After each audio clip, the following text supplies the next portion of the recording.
안녕하세요. 한의사 김영찬입니다. 지난 시간에는 건강을 위해 운동을 할 때 몸을 움직이는 것 뿐만 아니라 호흡과 감정, 그리고 생각의 움직임까지 함께 고려해야 한다고 말씀드렸습니다. 이번 시간에는 그 중에서 몸을 이용한 운동에 관해 이야기하겠습니다. 인간을 포함한 모든 동물은 잘 움직일 때 기능이 활성화됩니다. 움직이기 때문에 동물이라고 부르고 움직여야 건강하기 때문에 동물이라고도 할 수 있습니다. 모든 물리적 구조를 가진 것들은 본래의 좋은 구조를 유지할 때 제대로 작동합니다. 자동차 타이어에 바람이 빠지면 달리지 못하고 이빨 빠진 칼과 가위는 잘 자르지 못합니다.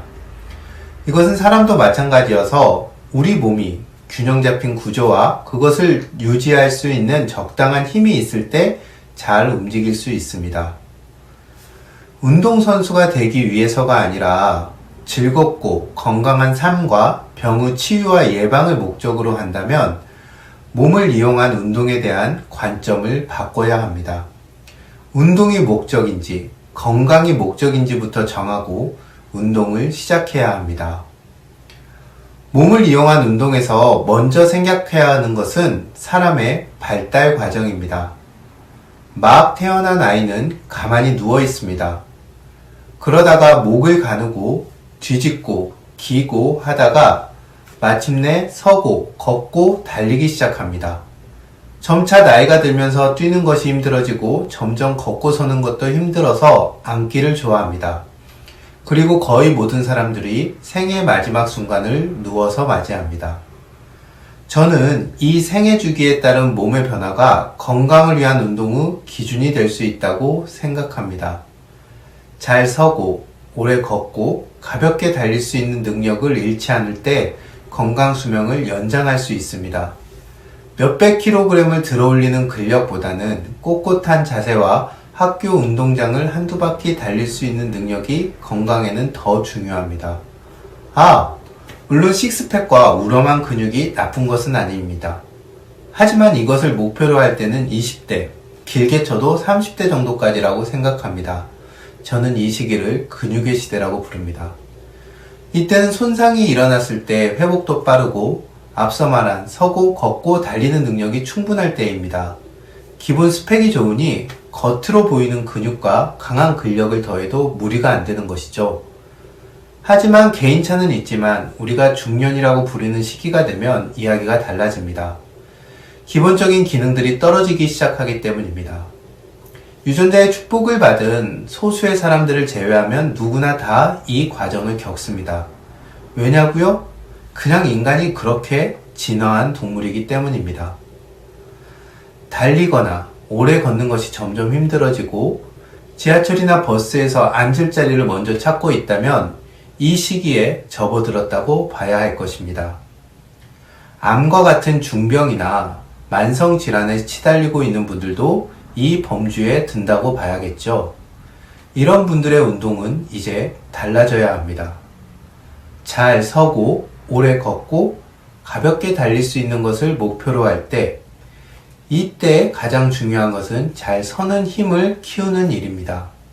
다른 말로 하면 자세 유지근 혹은 코어 근육의 힘이라고도 할 수 있습니다. 인간이 다른 동물과 가장 다른 점은 두 다리로 서는 것입니다.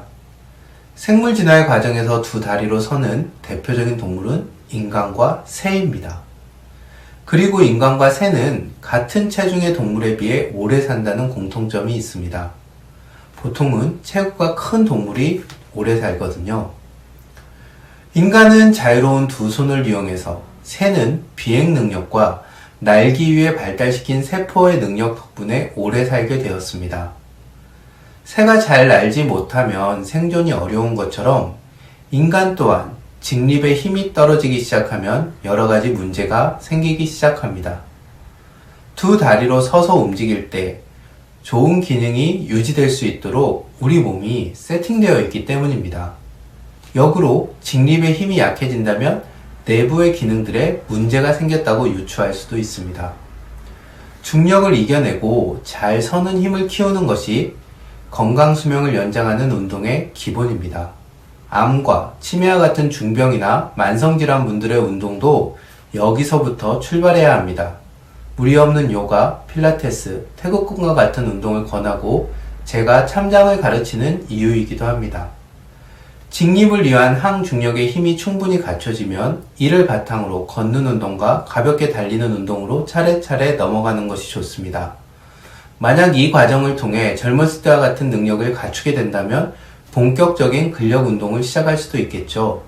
하지만 이때도 저는 도구를 이용하기보다는 맨몸을 이용한 운동이 기본이고 좀 더 욕심을 내면 밴드 운동 정도면 충분하다고 생각합니다. 좋은 건강을 위해 필요한 근육은 눈에 보이는 큰 근육과 배의 식스팩이 아니고 고무줄과 같은 부드럽고 탄력 있는 근육, 그리고 보이지 않는 속 근육이기 때문입니다. 한 가지 더해서 최근 유행하고 있는 맨발 걷기에 대해 이야기를 하려고 합니다. 제가 진료하는 환자분들에게도 맨발 걷기 좋은 길이 있다면 맨발 걷기를 권하고 있습니다. 그러면서 몇 가지 당부를 드립니다. 먼저 맨발 걷기에 대한 환상을 버리시기 권합니다. 이것은 운동을 많이 하면 할수록 건강해질 것이라는 믿음과도 통하는 이야기입니다. 운동만으로 좋은 건강을 얻을 수 없다는 점을 기억하셔야 됩니다. 운동은 좋은 건강에 필요한 것들 중 하나일 뿐입니다. 다음으로 너무 전투적으로 걷지 말라고 말씀드립니다. 도리어 조금 천천히 걸으면서 걷는 것 자체에 집중해서 발과 내가 걷는 움직임을 충분히 인지하는 방식으로 걷기를 권하고 있습니다. 맨발 걷기를 내 몸의 감각을 회복하고 내가 가진 본래의 신체 구조를 이용해서 걷는 시간으로 이용하시면 좋겠습니다. 마지막으로 우리 몸이 맨발로 걷는데 적응할 시간이 필요합니다. 처음부터 너무 욕심내서 많이 걷지 말고 서서히 걷는 시간을 늘려갈 것을 권하고 상처를 입거나 감염이 되지 않도록 주의하셔야 합니다. 이런 점들을 생각하고 맨발 걷기를 한다면 건강에 많이 도움이 될 거라고 생각합니다. 이번 시간에는 몸을 중심으로 한 운동의 기준에 대해서 말씀드렸습니다. 다음에는 감정과 호흡을 중심으로 운동을 살펴보겠습니다. 경청해 주셔서 감사합니다.